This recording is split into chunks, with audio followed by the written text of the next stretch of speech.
Hi hello ಎಲ್ಲರಿಗೂ ನಮಸ್ಕಾರ. Welcome back to my channel. So ಇವತ್ತು ಬಂದು ನಾನು ನನ್ನ ಕುಕ್ಕಿಂಗ್ ಚಾನಲ್ನಲ್ಲಿ ನಾನೊಂದು ಪಲ್ಯ ಹೇಳ್ಕೊಡ್ತಾ ಇದ್ದೀನಿ. ಸೊ ಇದು ನನಗೆ ಗೊತ್ತಿರೋದು ತುಂಬ ಕಮ್ಮಿ. ನಾವು ಮನೇಲಿ ಸ್ವಲ್ಪ ಕಮ್ಮಿನೇ ಮಾಡೋದು, ಬಟ್ ತುಂಬ ಚೆನ್ನಾಗಿತ್ತು. ಆ್ಯಕ್ಚುಲಿ ಪಲ್ಯ ತುಂಬಾ ಚೆನ್ನಾಗಿತ್ತು. ಏನರ ಪಲ್ಯ ಅಂತ ಹೇಳಿದ್ರೆ ಅದು ಸೀಮೆ ಬದನೆಕಾಯಿ ಪಲ್ಯ ಅಂತ ಹೇಳಿಬಿಟ್ಟು ಅದನ್ನೇ ಹೇಗೆ ಮಾಡೋದು ಅಂತ ನಾನಿಲ್ಲಿ ತೋರಿಸ್ಕೊಡ್ತಾ ಇದ್ದೀನಿ, ಬನ್ನಿ. ಸೊ ನಾನಿವಾಗ ಒಂದು ಪಾತ್ರೆ ಇಟ್ಕೊಂಡು ಅದಕ್ಕೆ ನಾನು ಸ್ವಲ್ಪ ಒಂದು 2-3 ಸ್ಪೂನಷ್ಟು ಆಯಿಲ್ ಹಾಕ್ಕೊಳ್ತಾ ಇದ್ದೀನಿ. ಸೊ ಅದು ಎಣ್ಣೆ ಕಾದಾದಮೇಲೆ ಸಾಸಿವೆ ಇನ್ನೇನು ನಾರ್ಮಲಾಗಿ ಹಾಕ್ಕೊಳ್ತೀವಲ್ಲ ಒಗ್ಗರಣೆಗೆ, ಅದೇ ರೀತಿ ಇದಕ್ಕೆ ನಾನು ಯಾವುದೇ ರೀತಿ ಮಸಾಲಾನ ಬಳಸ್ತಾ ಇಲ್ಲ. ಅಂದರೆ ರುಬ್ಕೊಳ್ತಾ ಇಲ್ಲ, ಮಸಾಲಾನ ಯಾವುದು ನಾನು ಗ್ರೈಂಡ್ ಏನು ಮಾಡ್ಕೊಳ್ತಾ ಇಲ್ಲ, ಡೈರೆಕ್ಟಾಗೆ ಮಾಡ್ತಾ ಇರೋದು. ತುಂಬ ಈಸಿಯಾಗುತ್ತೆ, ಬೇಗ ಆಗುತ್ತೆ, ಆಮೇಲೆ ತುಂಬ ಸುಲಭ. ಅಂದರೆ ಬ್ಯಾಚುಲರ್ಸ್ ಕೂಡ ಮಾಡ್ಕೊಬೋದು ಇದನ್ನು. ಸೊ ಆ ಥರ ತುಂಬ ಟೇಸ್ಟ್ ಕೂಡ ಚೆನ್ನಾಗೇ ಇರುತ್ತೆ ಬಂದುಬಿಟ್ಟು. ಸೊ ಹಾಗಾಗಿ ಎಷ್ಟು ಬೇಗ ಆಗುತ್ತೆ ಅಷ್ಟು ಬೇಗ ಮಾಡ್ಕೊಂಡು ತಿನ್ಬೋದಲ್ಲ, ಹಾಗಾಗಿ ತೋರಿಸ್ತಾ ಇದ್ದೀನಿ ನಾನು ಬಂದು. ಸೊ ಇದಕ್ಕೆ ನಾನೀಗ ಸ್ವಲ್ಪ ಸಾಸಿವೆ ಹಾಕ್ಕೊಂಡಿದ್ದೀನಿ ನಾನಿವಾಗ. ಸೊ ಅದ್ರ ಜೊತೆಗೆ ನಾನಿವಾಗ ಸಾಸಿವೆ ಸ್ವಲ್ಪ ಚಟಪಟ ಅಂತ ಎಲ್ಲ ಸಿಡ್ದಾದ್ಮೇಲೆ ಕರ್ಬೇವಿನ ಸೊಪ್ಪನ್ನ ಹಾಕ್ಕೊಳ್ತಾ ಇದ್ದೀನಿ ನಾನು. ಸೊ ಆ ಕರ್ಬೇವಿನ ಸೊಪ್ಪನ್ನು ಕೂಡ ಅದೆಲ್ಲ ಎಣ್ಣೆಯಲ್ಲಿ ಸ್ವಲ್ಪ ಕ್ಲಿಯರಾಗಿ ಬಾಯ್ಲ್ ಆಗ್ತಿದ್ದಂಗೆ ನೆಕ್ಸ್ಟ್ ನಾನು ಈರುಳ್ಳಿ ಹಾಕ್ಕೊಳ್ತಾ ಇದ್ದೀನಿ. ಸೊ ಈರುಳ್ಳಿ ಏನಿಲ್ಲ, ನಿಮಗೆ ಬ್ರೌನ್ ಕಲರ್ ಬರಬೇಕು ಅಷ್ಟೇ, ಒಂದು ಸ್ವಲ್ಪ ಲೈಟ್ ಬ್ರೌನ್ ಅನ್ನಂಗೆ ಬಂದ್ರೂ ಸಾಕಾಗತ್ತೆ ಅಷ್ಟೇ. ಸೊ ತುಂಬ ಫ್ರೈ ಆಗಲೇಬೇಕು ಅನ್ನೋ ನೆಸೆಸಿಟೀಸು ಇಲ್ಲ, ಫ್ರೈ ಬೇಡ ಅನ್ನೋ ಥರನೂ ಅಲ್ಲ, ಒಂದು 50% ಫ್ರೈ ಆದರೂ ಸಾಕು ಅಷ್ಟೇ, ಇದಕ್ಕೆ ಏನೂ ಇಲ್ಲ. ಆಮೇಲೆ ಒಂದು ಟಿಪ್ ಅಂತನಾದರೂ ಅಂದ್ಕೊಳ್ಳಿ, ಆಲ್ಮೋಸ್ಟ್ ಎಲ್ಲರಿಗೂ ಗೊತ್ತಿರುತ್ತೆ, ಟಿಪ್ಸ್ ಅಂತ ಏನಲ್ಲ, ನನಗೆ ಗೊತ್ತಿರೋದು ನಾನು ಹೇಳ್ತಾ ಇದ್ದೀನಿ. ಈರುಳ್ಳಿ ಬೇಗ ಫ್ರೈ ಆಗಬೇಕು ಅಂದರೆ ಮೇಲ್ಗಡೆ ಸ್ವಲ್ಪ ಉಪ್ಪು ಹಾಕಿದರೆ ಬೇಗ ಫ್ರೈ ಆಗುತ್ತೆ ಈರುಳ್ಳಿ. ಸೊ ಇದು ಆಲ್ಮೋಸ್ಟ್ ಎಲ್ಲರ ಮನೆಯಲ್ಲೂ ಯೂಸ್ ಮಾಡ್ತೀರಾ ಅಂತ ಅಂದ್ಕೊಂಡಿದ್ದೀನಿ. ಈ ಥರ ಯಾರಾದರೂ ಸ್ಟಾರ್ಟಿಂಗ್ ಇನ್ನೂ ಅಡುಗೆ ಕಲಿತಿದ್ದೀನಿ ಅನ್ನೋರಿಗೆ ಯೂಸ್ ಆಗುತ್ತೆ ಅಂತ ಹೇಳಿಬಿಟ್ಟು ನಾನು ಹೇಳಿದ್ದೆ ಅಷ್ಟೇ ಇದರಲ್ಲಿ. ಸೊ ಈಗ ನೋಡಿ ಈರುಳ್ಳಿ ಚೆನ್ನಾಗೆ ಫ್ರೈ ಆಗಿದೆ, ನಾನು ಎಷ್ಟು ಬೇಕೋ ಅಷ್ಟು ಫ್ರೈ ಮಾಡ್ಕೊಂಡಿದ್ದೀನಿ. ಈಗ ನಾನು ಟೊಮೊಟೊ ಹಾಕ್ಬಿಟ್ಟು ಜಸ್ಟ್ ಒಂದು ಸ್ವಲ್ಪ ಹೊತ್ತು ಫ್ರೈ ಮಾಡ್ಕೊಳ್ತಾ ಇದ್ದೀನಿ.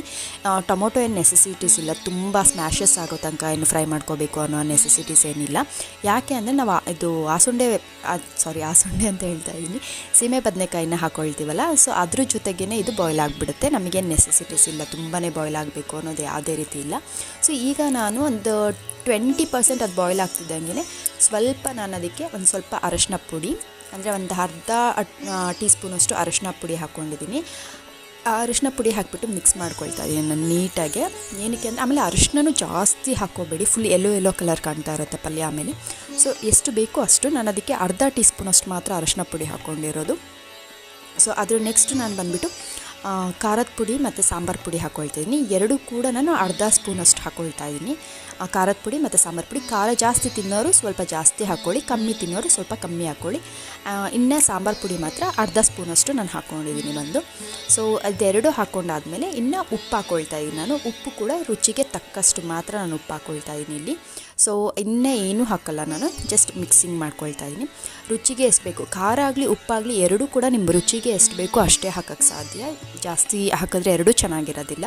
ಹಾಗಾಗಿ ಇವಾಗ ನಾನು ಅದನ್ನು ಚೆನ್ನಾಗಿ ಫಸ್ಟ್ ಒಗ್ಗರಣೆಯಲ್ಲಿ ಮಿಕ್ಸ್ ಮಾಡ್ಕೊಳ್ತಿದ್ದೀನಿ. ಯಾಕೆ ನಾನು ಇದನ್ನು ಆ ತರಕಾರಿ ಹಾಕಾದ್ಮೇಲೆ ನಾನು ಯಾವುದೇ ಖಾರದ ಪುಡಿ ಇದು ಸಾಂಬಾರು ಪುಡಿ ಹಾಕ್ತಿಲ್ಲ ಅಂತಂದರೆ, ಸೊ ಅದು ಕಾಯಿಗಳಲ್ಲಿ ಹಲ್ಲಲ್ಲೇ ಇರುತ್ತೆ ಬಂದ್ಬಿಟ್ಟು, ಅದು ಕ್ಲೀನಾಗಿ ಎಲ್ಲದಕ್ಕೂ ಹೊಂದ್ಕೊಳ್ಳೋದಿಲ್ಲ. ಸೊ ಈ ಥರ ಒಗ್ಗರಣೆಯಲ್ಲೇ ಹಾಕ್ಬಿಟ್ಟು ಆಮೇಲೆ ನಾವು ಅದನ್ನು ಸೀಮೆ ಬದನೆಕಾಯಿ ಹಾಕಿದಾಗ ಅದು ಕ್ಲೀನಾಗಿ ಎಲ್ಲದಕ್ಕೂ ಹೊಂದ್ಕೊಳ್ಳುತ್ತೆ. ಆ್ಯಂಡ್ ದೆನ್ ಅದು ಕೂಡ ಹೀರ್ಕೊಳ್ಳುತ್ತೆ ಬಂದವಾಗ ನೀಟಾಗಿ. ಸೊ ಸೀಮೆ ಬದನೆಕಾಯಿ ಯಾವತ್ತೇ ನೀವು ಮಾರ್ಕೆಟಿಂದ ತೊಗೊಂಬಂದ್ರೂ ತೊಗೊಂಬಂದು ಒಂದು 2 to 3 ಡೇಸ್ ಒಳಗಡೆ ಮಾಡಿಬಿಡಿ. ಯಾಕೆ ಅಂದರೆ ಅದು ಫುಲ್ ಬಲ್ತೋಗ್ಬಿಟ್ರೆ ಚೆನ್ನಾಗಿರೋದಿಲ್ಲ, ತಿನ್ನೋದಕ್ಕೆ ಟೇಸ್ಟ್ ಕೂಡ ಚೆನ್ನಾಗಿ ಬರೋಲ್ಲ, ಮತ್ತು ಇದು ಮಾಡೋಕ್ಕೂ ಚೆನ್ನಾಗಿ ಅನಿಸಲ್ಲ.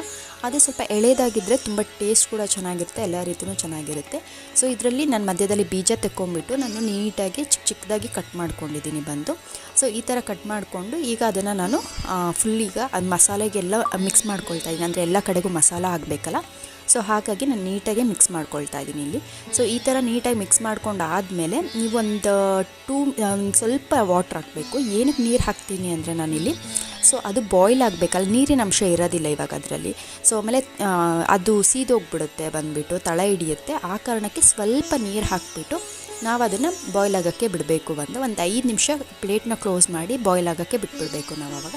ಸೊ ಇದನ್ನೇನು ನಾವು ವಿಷಲ್ ಮಾಡಿಸ್ಬೇಕು ಆ ಥರ ಏನು ನೆಸೆಸಿಟೀಸ್ ಇಲ್ಲ, ಹಾಗೆಯೇ ಮಾಡ್ಕೊಬೋದು. ಇನ್ನು ನೀವು ಅನ್ನ ಜೊತೆಗೆ ತಿನ್ಬೇಕಾದ್ರೆ ಎಲ್ಲ ಟೇಸ್ಟ್ ಚೆನ್ನಾಗಿರುತ್ತೆ, ಅಂದರೆ ನೆಂಚ್ಕೊಂಡು ತಿನ್ನೋದಕ್ಕೆ ಆ ಥರನೂ ಇರುತ್ತೆ. ಚಪಾತಿ ಆಮೇಲೆ ರೊಟ್ಟಿ ಇದ್ರ ಜೊತೆಗೂ ತಿನ್ನೋದಕ್ಕೂ ತುಂಬ ಚೆನ್ನಾಗಿರುತ್ತೆ ಬಂದು. ಸೊ ಹಂಗಾಗಿ ನಿಮಗೇನು ಬೇರೆ ರೀತಿ ತಿನ್ನಬೇಕು ಅನ್ನೋದಿಲ್ಲ, ಇದು ಎಲ್ಲದಕ್ಕೂ ನಿಮಗೆ ಹೊಂದ್ಕೊಳ್ಳುತ್ತೆ ಬಂದು ಆ ಥರ ಪಲ್ಯ ಇದು. ಆ್ಯಂಡ್ ದೆನ್ ಯಾರು ಇನ್ನೂ ಈ ಥರ ಪಲ್ಯ ಟ್ರೈ ಮಾಡಿಲ್ಲ, ಒಂದು ಸತಿ ಟ್ರೈ ಮಾಡಿ ನೋಡಿ, ಗೊತ್ತಾಗುತ್ತೆ ಹೇಗಿರುತ್ತೆ ಅಂತೇಳಿ. ಆ್ಯಂಡ್ ದೆನ್ ಎಲ್ಲ ಥರ ಪಲ್ಯಗಳಲ್ಲೂ ಎಲ್ಲ ಥರ ತರಕಾರಿಗಳಲ್ಲೂ ನಮಗೆ ಬೇಕಾಗಿರುವಂತಹ ವಿಟಮಿನ್ ಆಗಲಿ, ಪ್ರೋಟೀನ್ ಆಗಲಿ, ಕ್ಯಾಲ್ಶಿಯಮ್ಸ್ ಎಲ್ಲದೂ ಇರುತ್ತೆ ಬಂದದ್ರಲ್ಲಿ. ಸೊ ಹಾಗಾಗಿ ನಾವು ಯಾವುದೇ ತರಕಾರಿಗಳನ್ನು ಇದು ಬೇಡ ಅಂತ ಹೇಳೋದಕ್ಕಿಂತ ಮುಂಚೆಯಾಗಿ ಫಸ್ಟ್ ಒಂದು ಸತಿನಾದರೂ ಟ್ರೈ ಮಾಡಬೇಕು ಅಂತ ನಾನು ಹೇಳ್ತೀನಿ. ಸೊ ಎಲ್ಲದರಲ್ಲೂ ಏನಾದರೂ ಒಂದಿದೆ ಅಂದಾಗ ಅದನ್ನು ತಿಂದಾಗ ನಮಗೆ ಬೇಕಾಗಿರೋದು ಯೂಸಸ್ ಆಗುತ್ತೆ ಅನ್ನೋದು ನನ್ನ ಒಂದು ನಂಬಿಕೆ.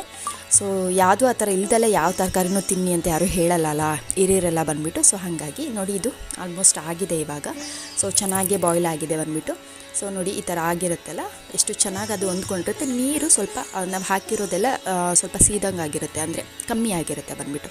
ಆ ಥರ ಆಗಿದೆ ಅಂದಾಗ ಅದು ಚೆನ್ನಾಗಿ ಬಾಯ್ಲ್ ಆಗ್ತಾಯಿದೆ ಅಂತ ಹೇಳಿಬಿಟ್ಟು ಅದು ಎಲ್ಲದಕ್ಕೂ ಹೊಂದ್ಕೊಂಡಿರುತ್ತೆ ಮಸಾಲಾಸ್ ಎಲ್ಲ ಬಂದುಬಿಟ್ಟು. ಈಗ ಅದ್ರ ಮೇಲ್ಗಡೆಗೆ ನಾನು ಒಂದು ಸ್ವಲ್ಪ ಒಂದು ಹಾಫ್ ಕಪ್ಪಷ್ಟು ನಾನು ಕಾಯಿ ತುರಿ ಹಾಕ್ಕೊಳ್ತಾ ಇದ್ದೀನಿ. ಸೊ ಕಾಯಿ ತುರಿ ಹಾಕ್ಬಿಟ್ಟು ಚೆನ್ನಾಗಿ ಮಿಕ್ಸ್ ಮಾಡ್ಕೊಳ್ತಾ ಇದ್ದೀನಿ. ಸೊ ಅದ್ರ ಮೇಲ್ಗಡೆ ನೀವು ಕೊತ್ತಂಬರಿ ಸೊಪ್ಪು ಹಾಕ್ಕೋಬೋದು. ನಾನಿಲ್ಲಿ ಮರ್ತ್ಬಿಟ್ಟಿದ್ದೀನಿ, ಹಾಕಿಲ್ಲ ನಾನು. ಸೊ ಲಾಸ್ಟಿಗೆ ನೀವು ಕೊತ್ತಂಬರಿ ಸೊಪ್ಪು ಒಂಚೂರು ಹಾಕ್ಕೋಬೋದು, ತುಂಬ ಚೆನ್ನಾಗಿರುತ್ತೆ. ಸೊ ಈಗ ಆಲ್ರೆಡಿ ರೆಡಿಯಾಗಿದೆ ಪಲ್ಯ.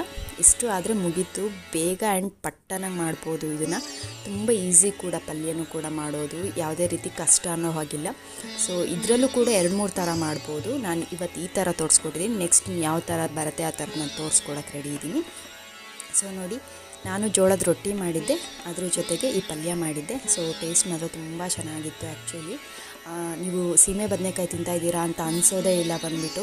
ಅಂದರೆ ಆಲೂಗೆಡ್ಡೆ ತಿಂದಂಗೆ ಅನಿಸುತ್ತೆ ಸ್ವಲ್ಪ, ಅಂದರೆ ಆಲೂಗೆಡ್ಡೆ ತುಂಬ ಸ್ಮ್ಯಾಶ್ ಆಗುತ್ತೆ, ಇದಷ್ಟು ಸ್ಮ್ಯಾಶ್ ಆಗೋಲ್ಲ ಅಷ್ಟೇ. ಬಟ್ ತುಂಬ ಚೆನ್ನಾಗಿತ್ತು ಟೇಸ್ಟು.